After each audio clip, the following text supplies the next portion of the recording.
Hi everyone. For this episode of Agitprop interviews, I have a true Brighton legend. I've been trying to tie in so much about where I grew up with this project, and it's been a kind of amazing experience of self-discovery in some ways. When I was about 10 years old, it was my birthday, and we went to Momma Cherri's Soul Food Shack, which was a Brighton staple. If anyone remembers Gordon Ramsay's Kitchen Nightmares, you will remember that her cooking in her amazing restaurant that was in Brighton was the first time on the show that he was impressed by the food. So it became a smash hit and a staple for any Brightonian. And it was my birthday. And I thought, do you know what? I'm going to find out how to cook the soul in the bowl experience that I had when I went to the restaurant. So in doing so, I discovered that Momma Cherri had actually started an online TV show where she shows people how to cook soul food. And I just thought, my goodness, this is such an amazing opportunity for me to actually ask her if she'd like to be interviewed as a guest, as a celebrity chef, as someone that is super amazing. She was a pop star in the 80s and 90s, and she continued onto a TV career for quite some time. I just thought this would be a great way for me to interview more people about food, and she's such an amazing person, so I was very, very humbled and touched that she said yes. So please enjoy the interview. Very synchronistic that she actually lives very close to my family home.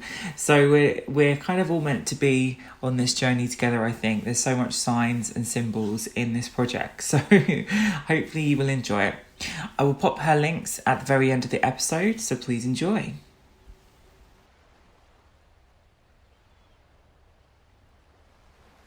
Yeah, okay, so I won't get to see your pretty face. I've been watching your videos. Oh, no, don't watch them. I'm much better. Of course I'm going to watch them. I'm much better in real life than the video. Well, okay.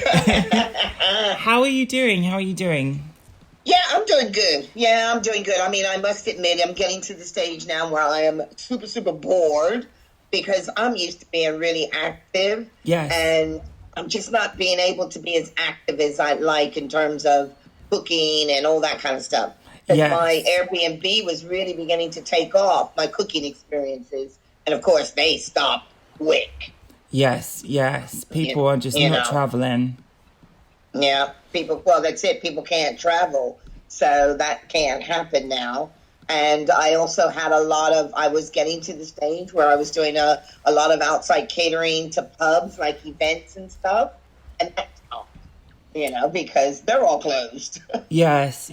So, Miss Cherri, you started out in Wayne, which is outside of Philadelphia. Is that right? Yeah. And you were the oldest sibling of 4, and your mum is a reverend? Well, she's passed away now, but she was the Reverend Daisy Thomas. Oh my goodness. So do you think that growing up in Philadelphia had a big impact on your cooking style, which everyone knows you for? Well, yeah. I mean, the thing is, growing up in the suburbs of Philadelphia area, it did. But more than that, I'd say it was my summers spent down in Virginia, which is in the South, at my grandmother's. Because obviously, my mother, she had to work. So every summer she would ship all of us kids down to Virginia. And that's where the cooking really kicked in. And we'd have a big family reunion. And I learned a lot of my cooking skills by just being with my elder aunts. Okay. So do you think that your mum being like the breadwinner was like an impact on you sort of being so like a force of nature in yourself with your businesses? Yeah. Oh yeah, definitely. Well, mainly because she was a single parent for so many years. Basically, she would have to leave out of the house, say 7 a.m. She didn't get home sometimes till after 7 p.m. And it meant that me being the eldest, I was responsible for looking after my brothers and sisters and seeing to it that they got fed. So I've been cooking, proper cooking, say from the age of 10. Oh my goodness. So yeah, easy. Frying chicken from 11. Wow. What meals do you remember the most about your childhood? The main meals are funny enough. You wouldn't think of this as soul food, but it would be spaghetti because I could make a wicked bolognese sauce. Chili, I could make. And what I used to do, I used to call it poor man's chili because we would get the mince in, the hamburger meat, but we didn't have access, say, to kidney beans, but we could get as many baked beans, and we used to get those through the surplus store. So I came up with my own version of a chili con carne using tinned baked beans and mince and onions, pretty much. But it was delicious. Yes, yes. I was wondering about how the church kind of impacted on you growing up, because I grew up in a sort of churchy environment myself. My grandparents were sort of involved with the Salvation Army, and then my granddad left and became evangelical and we lived in the church for part of my childhood. But no one really knows this about my life, because I think my YouTube stuff, people just expect me to be kind of like, I don't know, some alternative kid. They don't know anything about my upbringing. But I think the church kind of had a positive impact on me. It taught me so much. Yeah, the same for me, because, I grew up in the church. We went to Sunday school from the time you could crawl. And in my family, basically, the way church was, because we were Baptists, and you would go to church, say, at 9 in the morning, but we often didn't get home until way deep into the afternoon, because after church, there would be, in order to keep you there was dinner. So that way, we looked forward to a Sunday because you knew you were going to get a really big roast that was cooked by all of the different ladies. It was like a pot roast. And so there was a lot of food on a Sunday. And then you would stay there for the afternoon service. And if there was something special on in the evening, we would stay there. But in the church, it taught you basically patience. It taught you to give and share, because that's, the basis that everybody shared. And we were just, and to this day, I go to church. I enjoy a good church service. I enjoy the fellowship and the singing. More than anything, I love the singing part of it. I've always found British churches to be kind of very much quieter than American churches. I know. But you know what? They've changed. When I first came over here in the 70s, it was like that. 70s and the 80s, I could not find a church to keep me awake. I'd go to them churches and fall asleep. They were the most boring.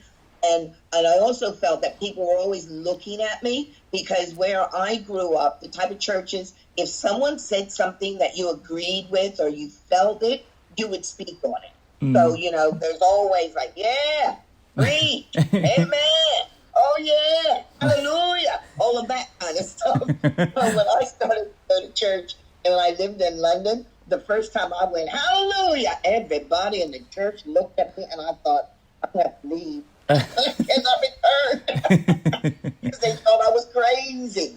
But now, the churches down here in Brighton, I have found churches where, we stand, we clap, we sing together, everybody raises their hands. Go down to the front of the church. You can do. I love it. So the churches have changed, and I think mainly because the churches nowadays they're embracing younger people.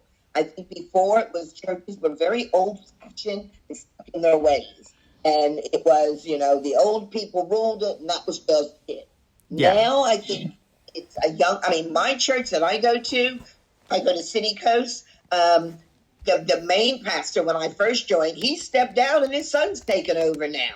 And he who stepped down, David was only 60. He was still young as far as I'm concerned. But his son, Jamie, he's in his 20s. And he is leading our church now. Wow, that's pretty cool. I think my nan and my great aunt, they went to the Salvation Army because it was more like that. And I think my grandma was more into more of a celebration. But my granddad was the total opposite. He was so studious. He went to, what was it called? Southern Cross Evangelical. And we lived, we literally lived there. I've seen that church. It was very, very quiet. He was, it was strange because my granddad would he's very, very quiet man and very serious, but amazing. And I think they taught us so much about giving to other people, and we used to help out with people that couldn't get out their houses. And I think during lockdown, you still think like that, don't you, in these kind of times, to help other people? Of course, I know.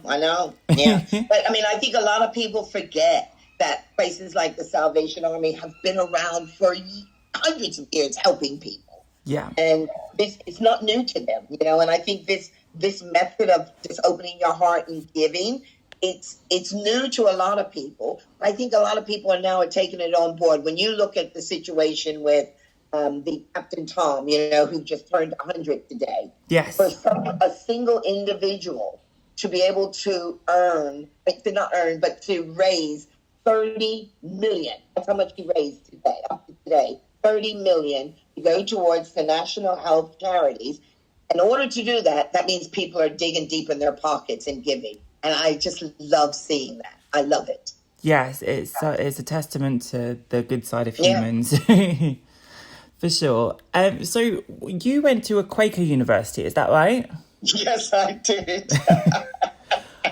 and I mean, you must have read the story behind that or heard me tell it.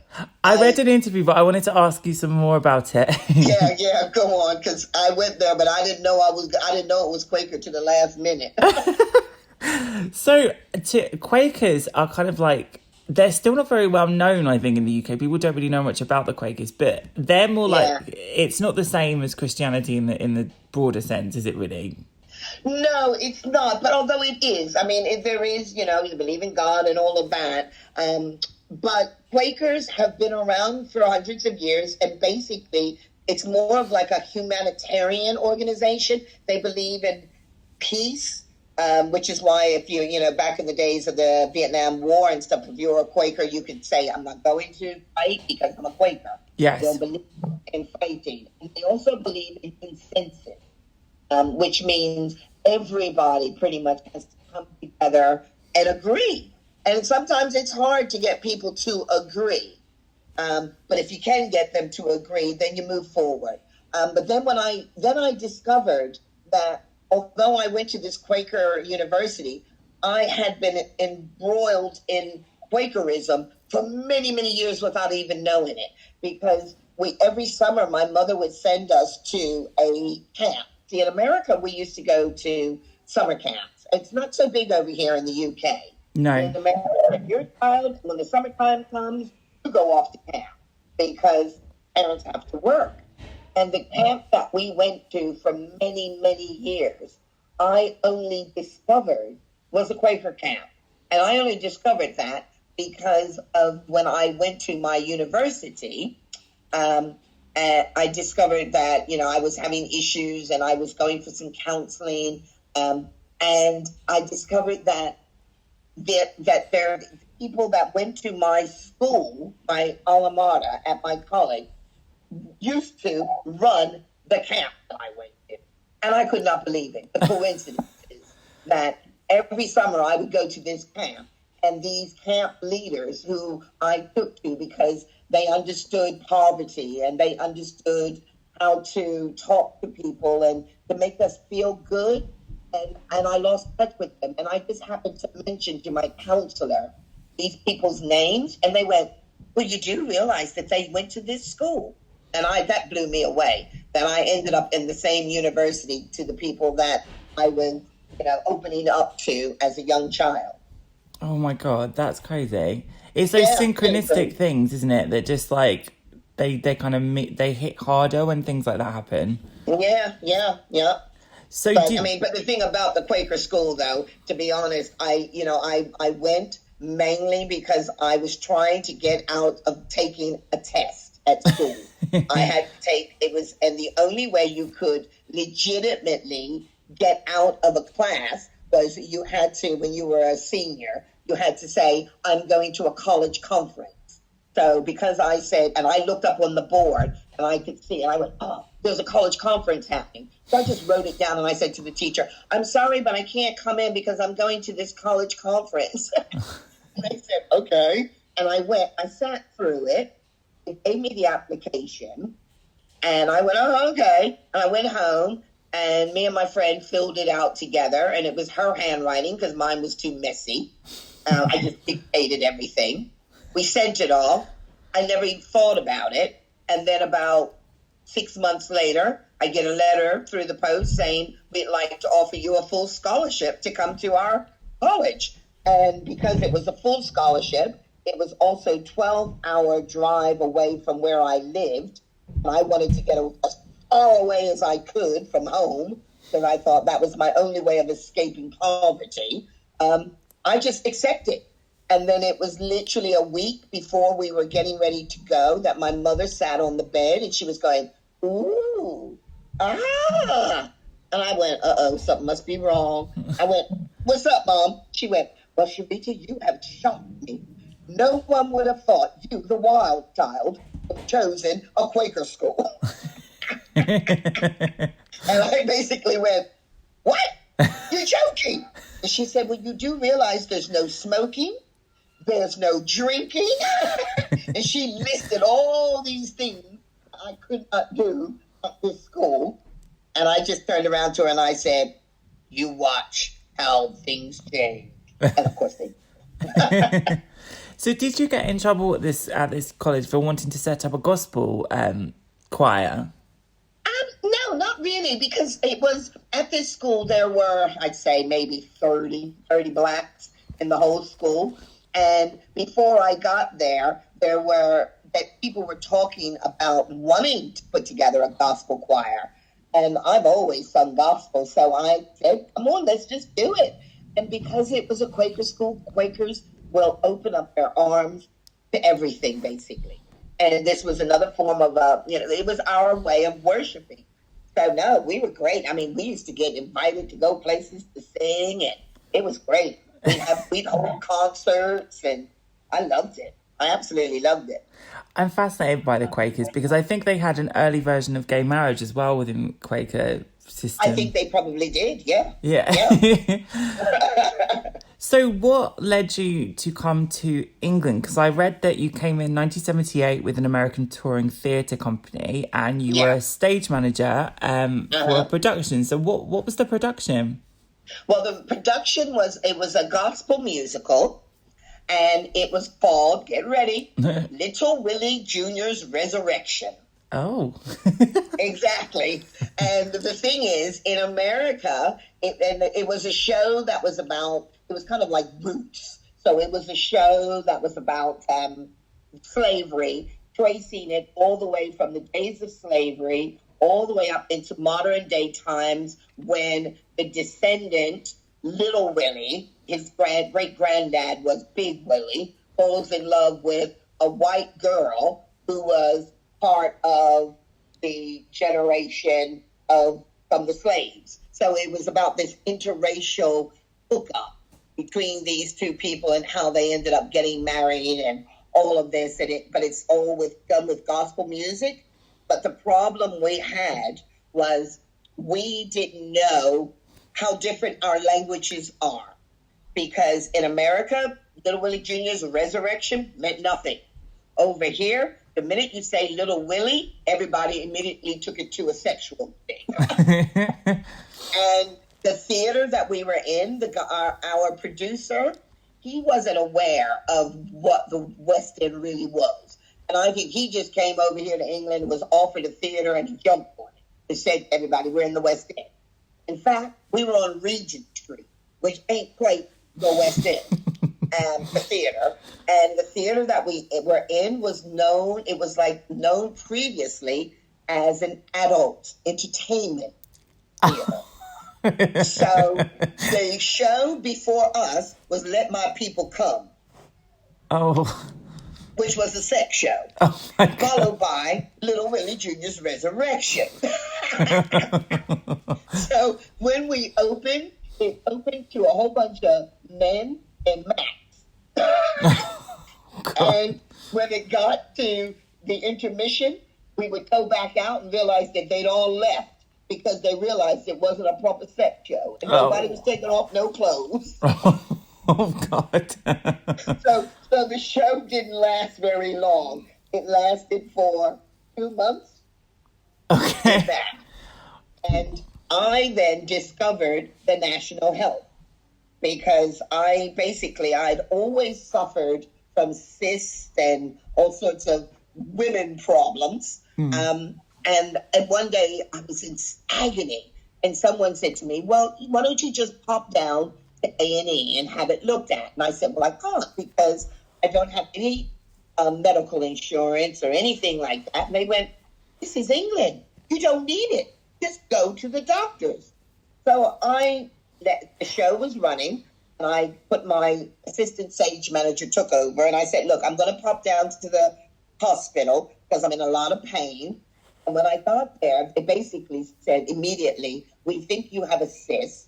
It is in danger of rupturing. We're going to check you in right now. And I was like, but I don't have any money. And they said, you don't need money. You are sick. We are going to check you in. So they checked me in. I rang through to tell everybody, look, I'm sorry, but they kept me in a hospital. Lo and behold, that night, the show closed.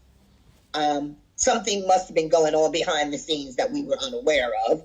But the show closed, and everybody was told to pack their bags, and they were being put on a plane the next morning. I couldn't. I was in hospital. So the guy that I was with at the time, who was Little Willie, he was like my boyfriend at the time. He and I, because he said, I'm not leaving Sharita in hospital, I'm staying. And we were in a hotel in Notting Hill Gate. And the hotel that we were in, there were these two guys, young guys, who ran the hotel. They were like really spoiled. Their fathers let these two kids who were like in their 20s run the hotel.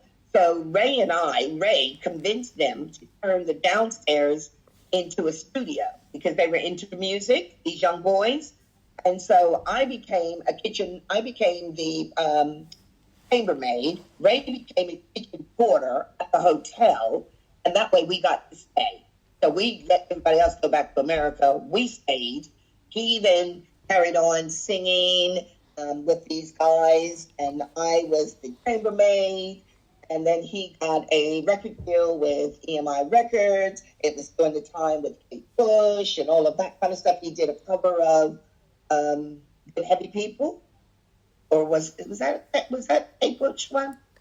I think it was, or one of these Kate Bush tracks. He did a thing, and so we stayed, and it was really I owe me being here totally down to the NHS, because if I hadn't gone to the hospital that day, I'd have been on a plane back to America, and I guarantee you my life would have totally been different. I'd have gone down an entirely different avenue. I would have never, ever, ever became a chef. Wow. So it's almost like divine intervention. But It was 100%, which is why, on the Thursday nights now, when you go out to clap for the carers, I'm there. And last week I was clapping for the carers, and at the end of it, I screamed out down my street, I'm going to bake a cake next week. So I've literally just made 24 fairy cakes to take outside tonight when we clap. Oh. I'm going to put them on a table in front of my house, and afterwards tell people to just one at a time, each house, to come over and take a cake if they like. Oh, that's really sweet. I made cookies with rainbows on with my little niece who's 2, and we were going to do something, but she's got on one of these funny, like, she won't sleep at the moment. So at the time where we're all meant to go out and clap, my sister was trying like desperately to get her to sleep, so we had to all be quiet and clap quietly. So are you all there at the same time at the house together? Yes, it's my granddad's home, and when he passed, we kind of all came together and decided to keep it, and it's like our family home in Brighton. But oh, nice. Yes, so I've got my partner's home is being rented out in Brighton, and then we have this home in France. So it's a bit of a crazy setup at the moment because I gave up.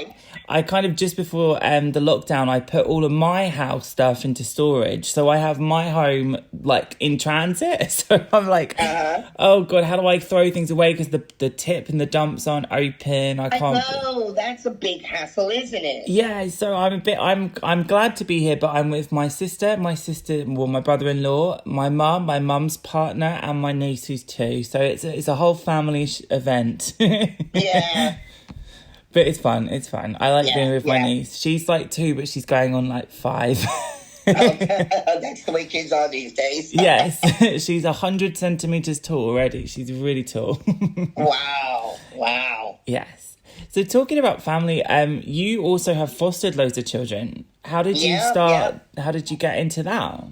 Well, I started fostering when Ray and I separated back in 1990.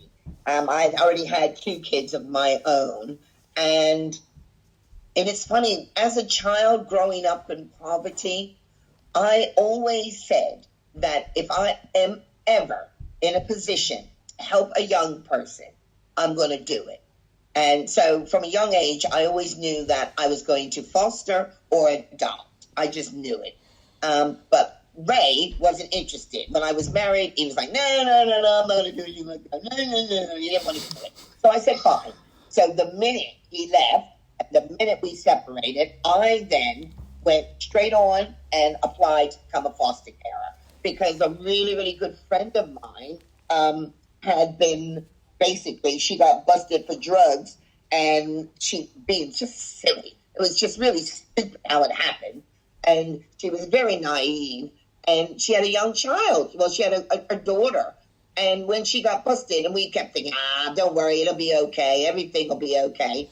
And next thing we know, I went to the court to hear the case because everybody was saying it's the first time offense. She'll be fine. Don't worry about it. No problem.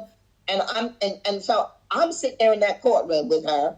And next thing you know, they went guilty. We thought, well, we knew it was going to be guilty, but she'll get community service or something simple. No, they went, nope, you're going down for 9 months. Oh. And I was like, what the hell? And so she made no provisions whatsoever for her daughter because no one figured that this was going to happen. So I then had to literally go to the school where the daughter was and explain to her, I'm really sorry, but your mom's going to prison and you can't go home, so I'm taking you with me. So I just ended up taking this child. We went back to her flat. We packed up her clothes. And I just took her home with me. There was just no question that I was going to leave this child to go into social services. It wasn't going to happen, not on my watch. So I took this child, took her home, and she did an entire, well, it turned out it was longer. It was a whole year. She did a whole year living with me and my family, and she was best friends with my daughter anyway. And then when her mother got released and she ended up going back home, I thought, this is something I can do. This is how I can give back. I can help people. So I went in and applied to become a foster carer. And then I gave it up when I came to Brighton because it was just, well, I didn't give it up completely because we carried on fostering for a year while I was down here and my husband was still in Chiswick. He carried on with the foster child we had because she was in university. And we wanted to make sure she had that continuity to get her through. So, and then we gave up once she finished university. Then I quit fostering for the 10 years when the restaurant was in operation. And after that, when the restaurant went into closure and we went into bankruptcy and this and that, from that, I thought, you know what? I'm just going to go back to fostering. And that's what I did. And to this date now, I have fostered either short-term, long-term, respite, whatever, about 87 children. My gosh, that's so amazing. Yeah, I've got one currently with me. And, and the one before, I had a refugee, so I went into refugee. I had a young lad from Morocco who was asylum seeker. And a lot of people don't realize when people think of asylum, they think of war, basically, and they think of these countries. They don't realize that there are a lot of countries around the world where a person is discriminated against and really beaten because they're gay. Yeah. And this young lad was gay. And he overheard his family saying they were going to throw him down a well at the age of 11. Oh. And he fled. He fled. And I am so glad when he fled that I'm the one who picked him up and caught him. And he was with me for, 2.5 years while we And now he's got his asylum. He is, his refugee status is done. He is so happy. And I keep telling him, you're in the best place down here in Brighton. You're going to love it. So that is wonderful, to be able to help people who are discriminated against. Because to me, growing up as a Black child, and I was born in the 50s, so I remember those signs that say no colors allowed. I was beaten when I went to school down in Virginia every single day for opening my mouth, because I'm sorry, I was from Pennsylvania. I was used to integration. I wasn't used to this segregation. So even from a young child, I've been a rebel like that. So I don't stand for any kind of discrimination. And when it comes to people who are, your gender is your gender. It is not who you are. It's just it's a part of you. You cannot discriminate against someone just because of how they believe and who they feel, who they are. And that's just it. So I tend to, I like, if I'm asked, I've said no, because I was thinking I got to give up fostering for a while. No. But if they come to me with a child that has an issue because of sex, they're in.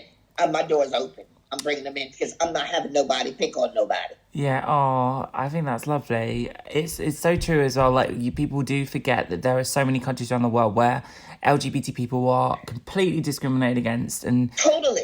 It's always under the radar, but hey, what can we do? We can just talk about it more to people and hopefully offer some solace. So, fostering all these children, obviously you've been preparing massive meals all the time. Yes. And obviously I know you from your incredible restaurant, and it's actually strange because I went to my birthday 17 years ago when I was a child to your restaurant. Really? And this week, and it's my birthday. That is brilliant. Yes, and it's my birthday on the 3rd, so it's like a funny time lapse. On the 3rd of May? Yes. It's my foster son's birthday on the 2nd of May, and I'm on the 13th of May. Oh, you a Taurus? Oh, of course. Oh. Fantastic. Taurus people are the best, obviously. Oh, definitely. We're the best. We're the best. We are the best. Fabulous. Yeah. So you came to the restaurant for a birthday meal. Well, I hope we came out and sang happy birthday to you, because I usually did. No, I kept it quiet because I always used to get picked. Like, whenever my parents would take me anywhere, I would always just, like, if we would go to the circus, they'd always choose me to come out on the stage with the clowns, and I was kind of traumatized about it.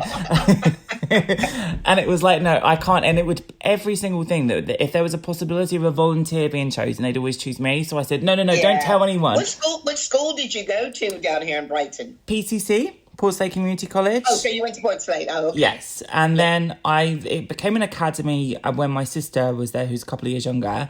But it's not the same. It kind of went downhill, I think, the time I went there. But I then went to Van Dien to do college, and then I went to London to do my uni. Now, how did you find Van Dien College? Because that's where my foster child's going.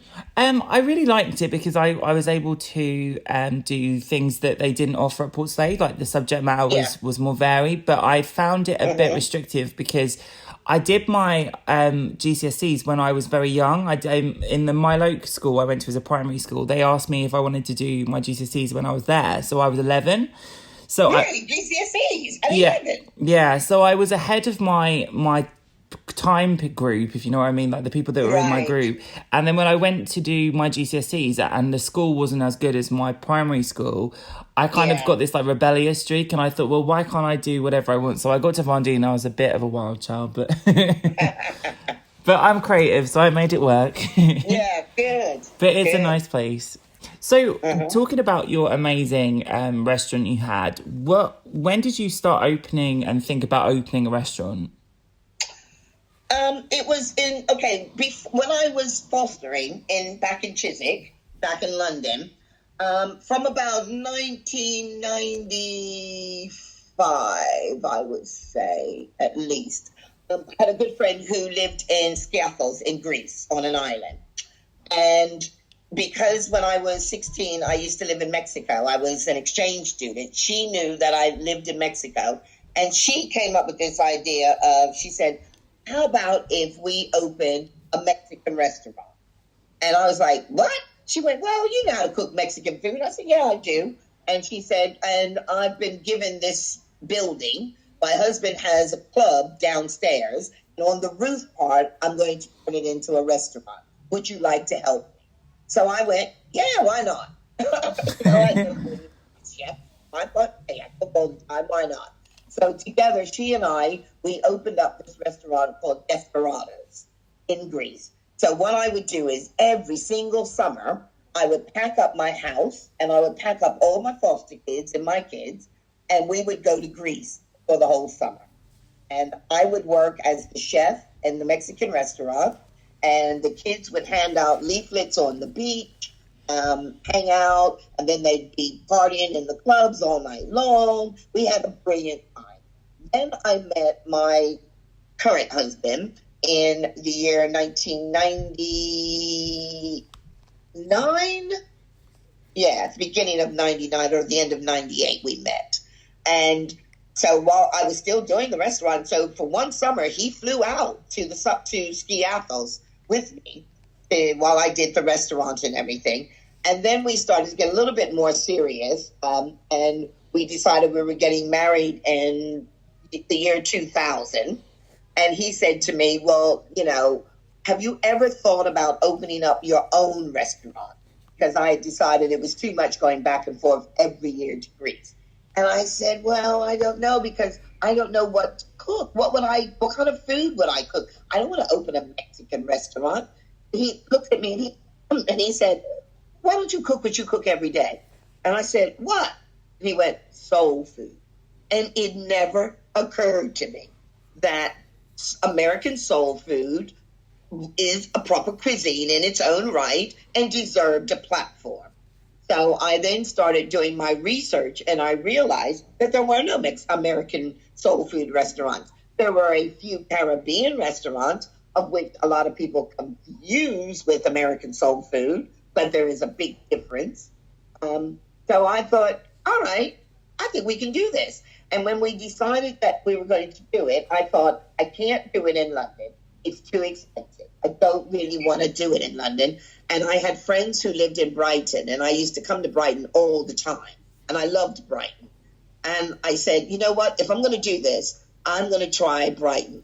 So I came down to Brighton. I moved in with a friend of mine. My husband stayed up in London.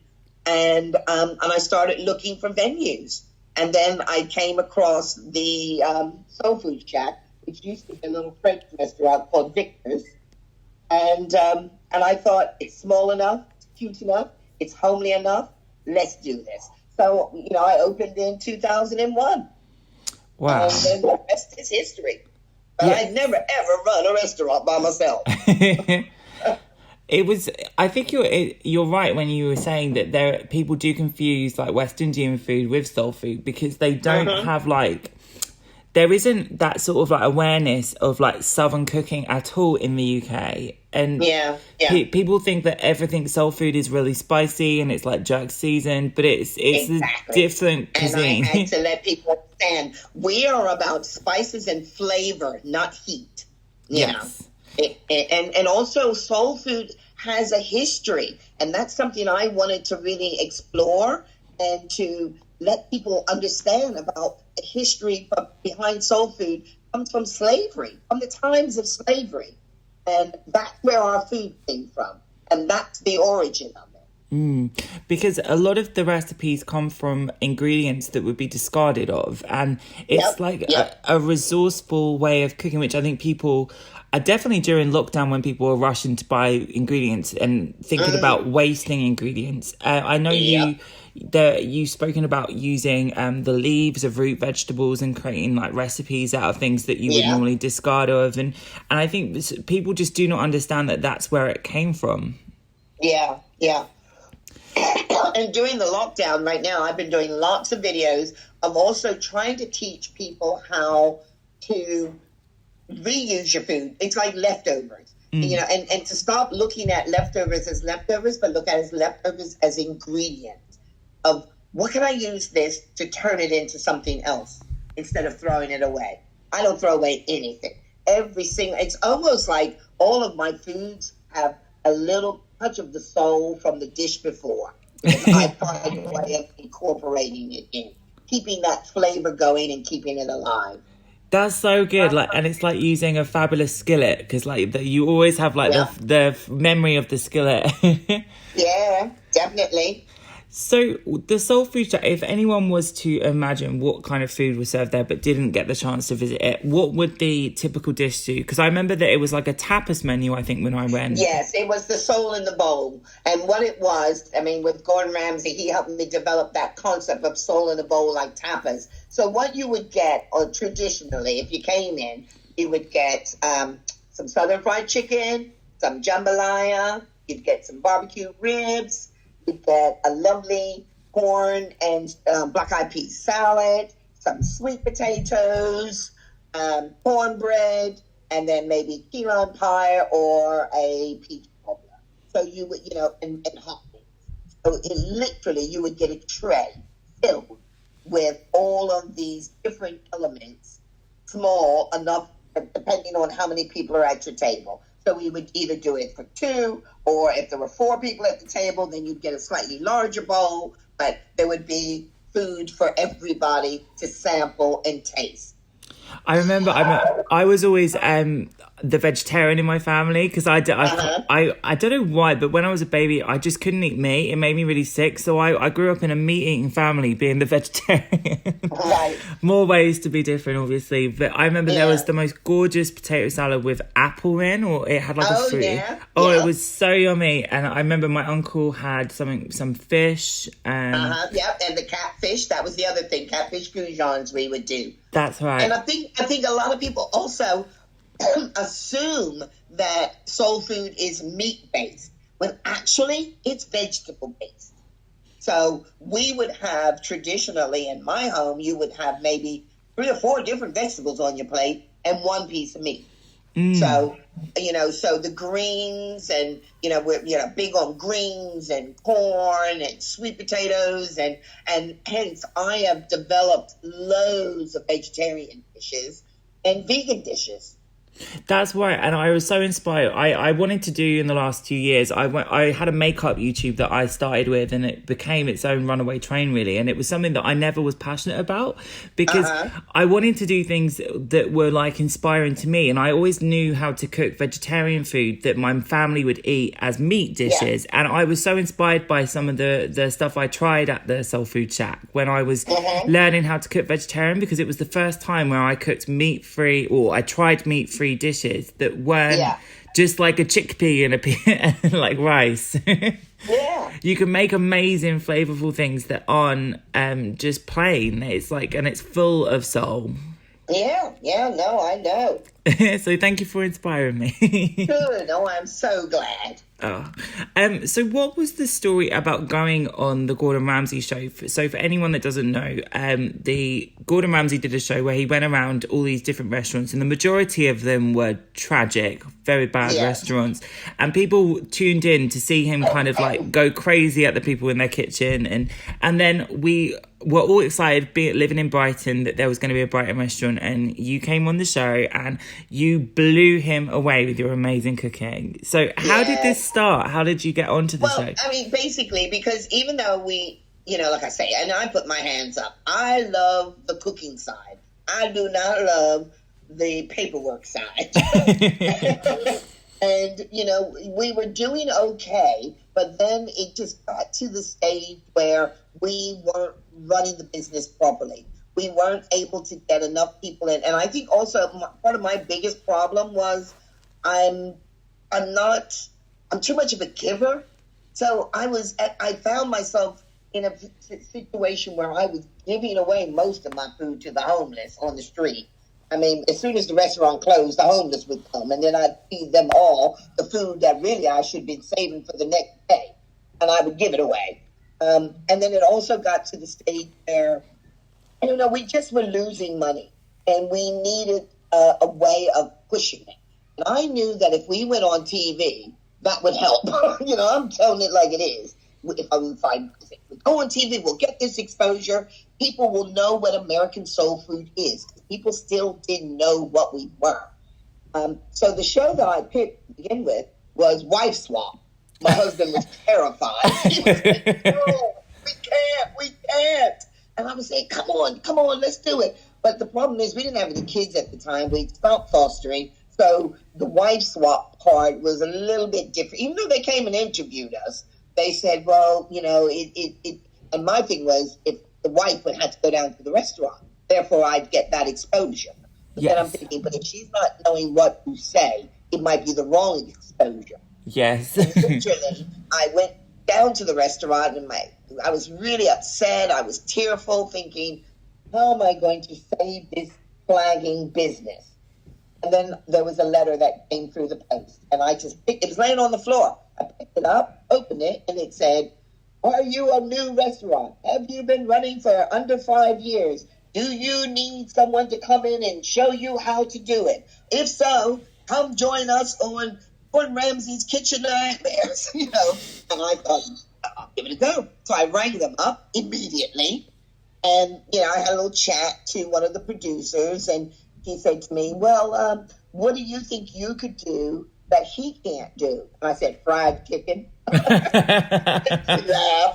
She laughed. And then she said, well, there's no guarantee because, there's quite a few people to go and see. But what we can do is we'll come down and see.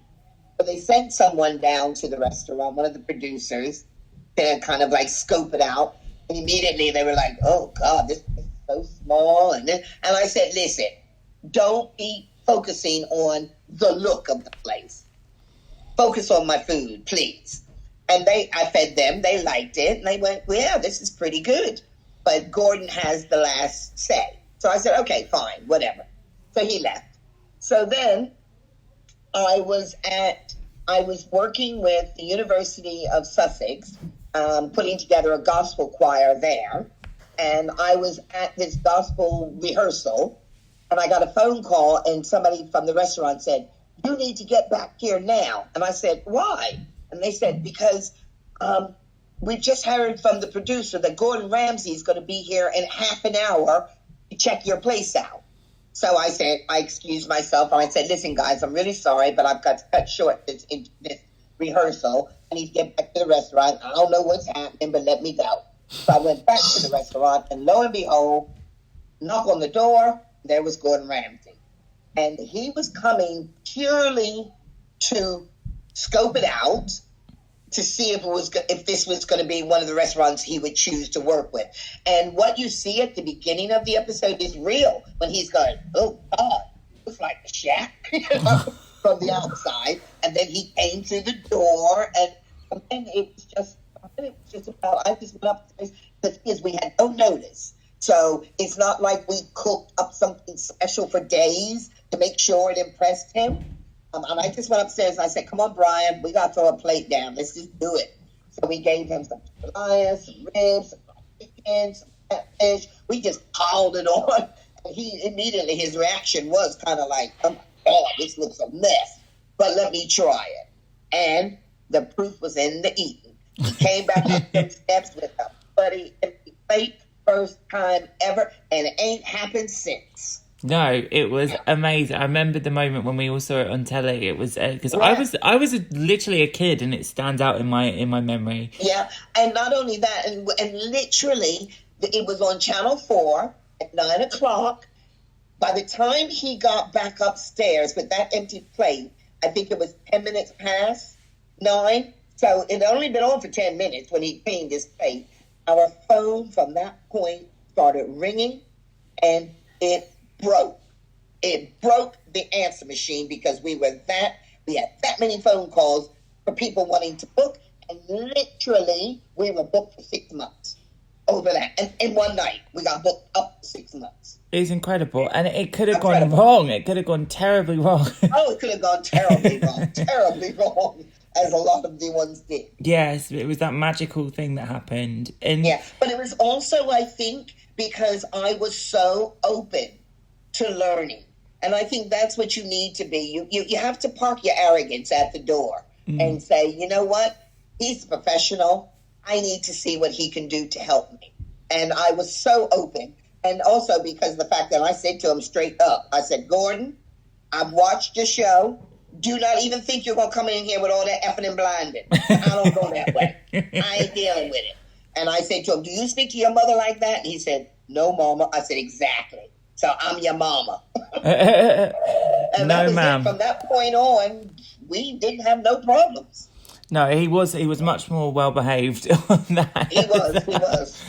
But I think that it was just an incredible exposing moment of what soul food could be. Because I remember even when you went to the soul food shack, their walls were full of like these really beautiful, charming portraits. There was so much life and love on every surface, even though I think the menus on the tables and...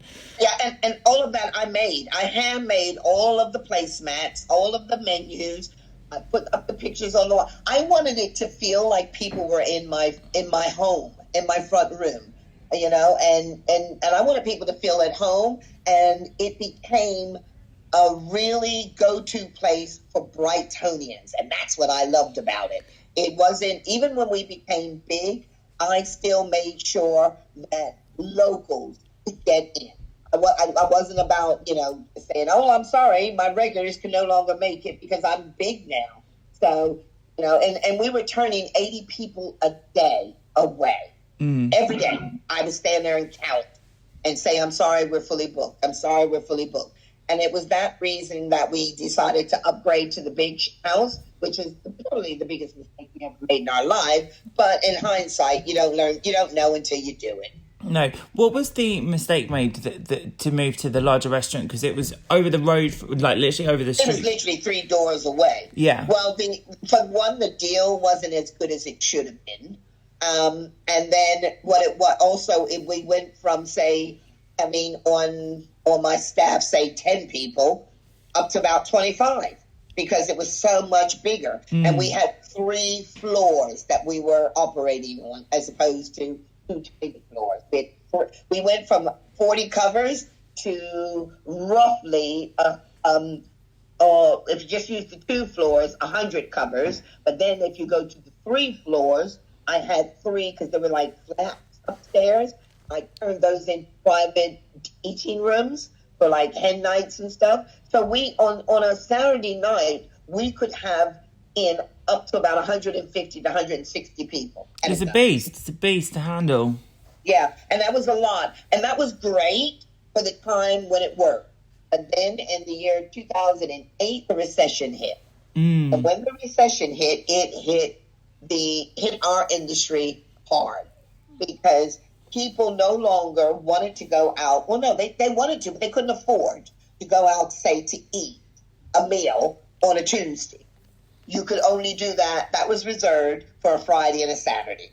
So what we found is all of a sudden these 100 covers and spaces ended up being, you know, if we were lucky, 20 people during the week on a given night. And then on the weekends, we'd be full again. But you cannot pay 7 days worth of bills with 2 days worth of money. No, it's an impossible business. My partner... My partner had quite a few pubs and restaurants until about 2 years ago, and he won't even talk to me about the stress of it all. Yeah, it's some stressful times. So when the recession hit, it hit us hard, and we tried. I mean, to be honest, part of my Taurusism stubbornness, I really should have shut my doors a year earlier, but I refused. I kept praying for a breakthrough. I kept thinking, it's going to change. It's going to change. It's going to get easier. And we, when we went on TV, we were, really popular. So our bank manager said, you know what, we're going to help you because you're a good business. You're good for Brighton. And we came up with a package that would have kept us going big time. A lot of money as a loan to totally redo the building, sort out things that needed to be done, take us into the future. Then when the recession came, this bank manager got fired. They replaced him with someone else, and then that person basically reneged on the entire deal.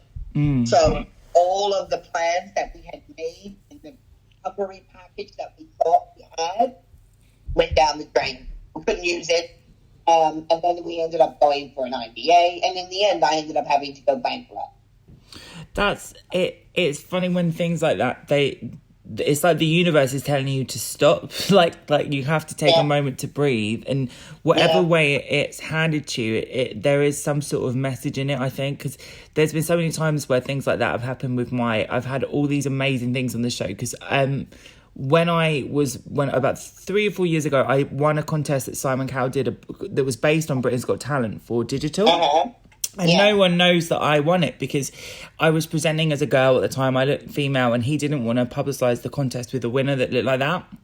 So I never, so I got paid nearly 6 figures for winning, and no one knows I won it. What? So is it no longer on the internet? No, they took down the entire contest, and it's strange because there were so many moments on it that they had like an after show that was hosted by all the pop stars at the moment, and the band Little Mix. One of the girls tried to do a Caribbean accent, and it went viral because it was so bad, and that was the after show of me winning. And it's like people know that moment, but they don't know anything about the contest, or that someone that was LGBT actually won one of these things. So it's it's crazy. But I think, like, even though it happened, and had I have got that visibility when I won, I would have been like 22 and crazy. And it was the world saying to me, no, you need to get your stuff sorted, because I think, like, now I've met my partner, and he's like whipped me into shape, so to speak. I'm prepared for all the work going forwards. But there's always those moments where you just have to accept things that happen and just think, that's why. Yeah. I mean, what got me though is while the show was happening and we were big with the restaurant, I was on TV all the time. I remember. This morning, I was on every single program going and doing well with it as well.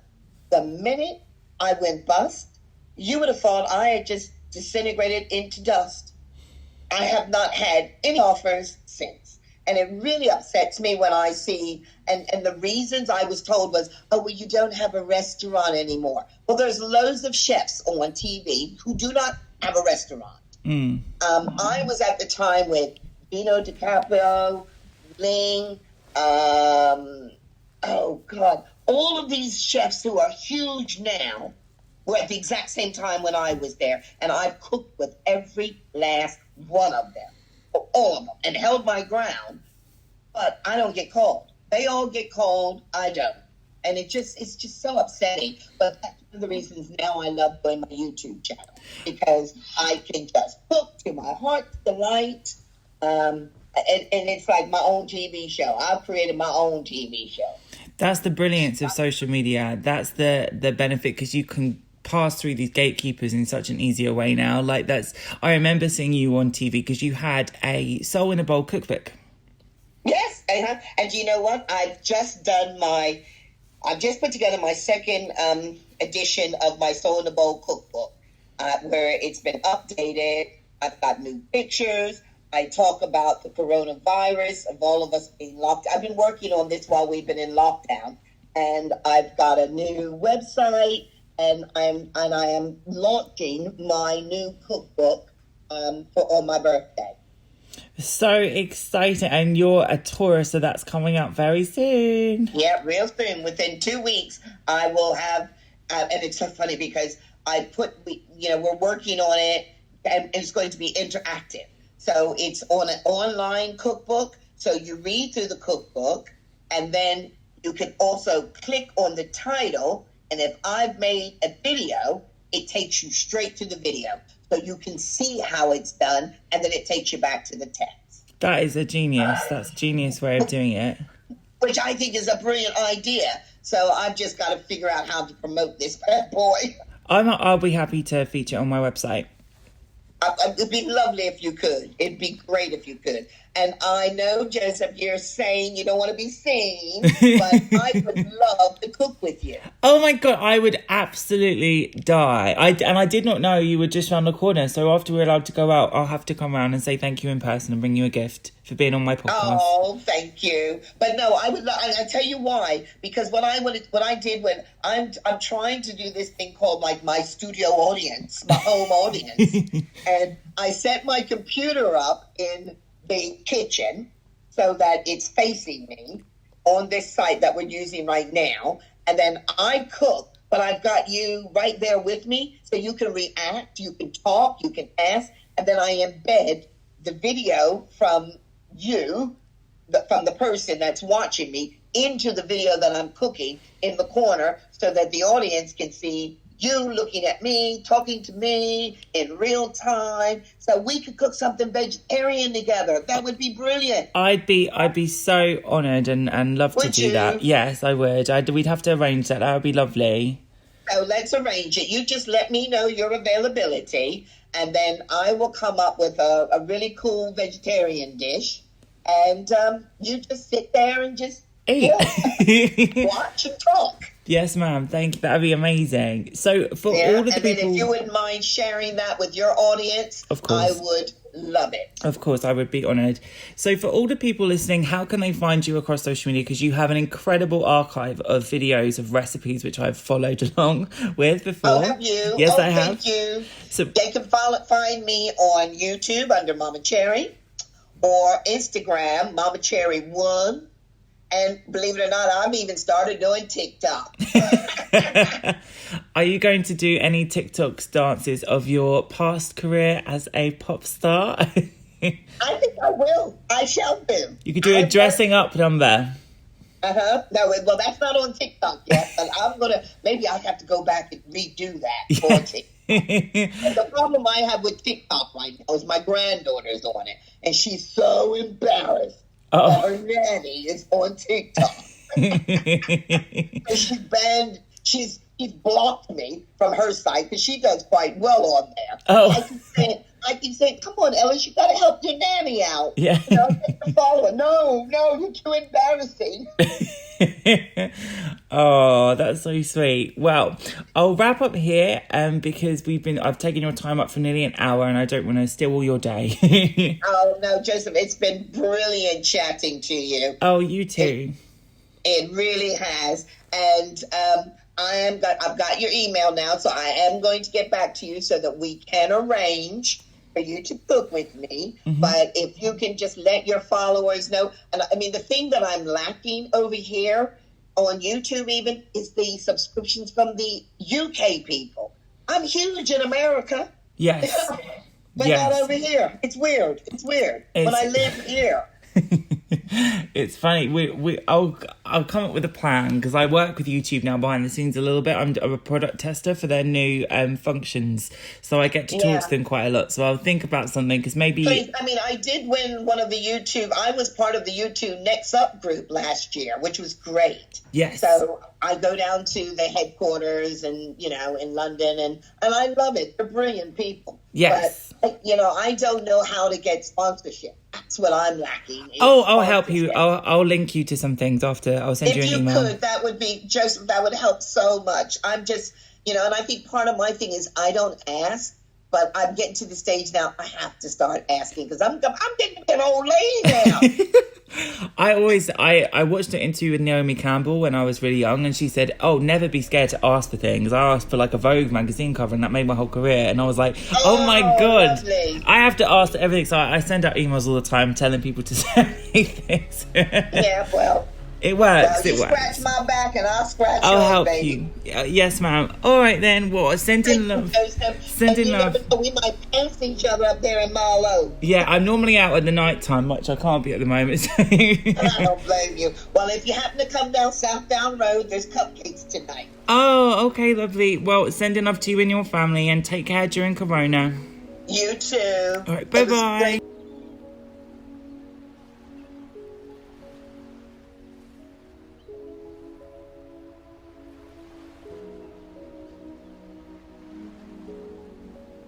Alright guys, well that is the finish of my episode. Hopefully you enjoyed it, and I wanted to keep this one pretty much raw because the more conversational the better these come across, and even when there's mistakes I've made in the recording or sometimes in the questions because I'm so eager to talk to people, I think you guys like to hear that stuff better. So check out Mama Cherri, and I'll put all her YouTube links and website in the links below. She's also going to be launching an interactive version of her famous book, and I can't wait for you guys to see us cook together in the future. Alright guys, see you in the next episode and take care.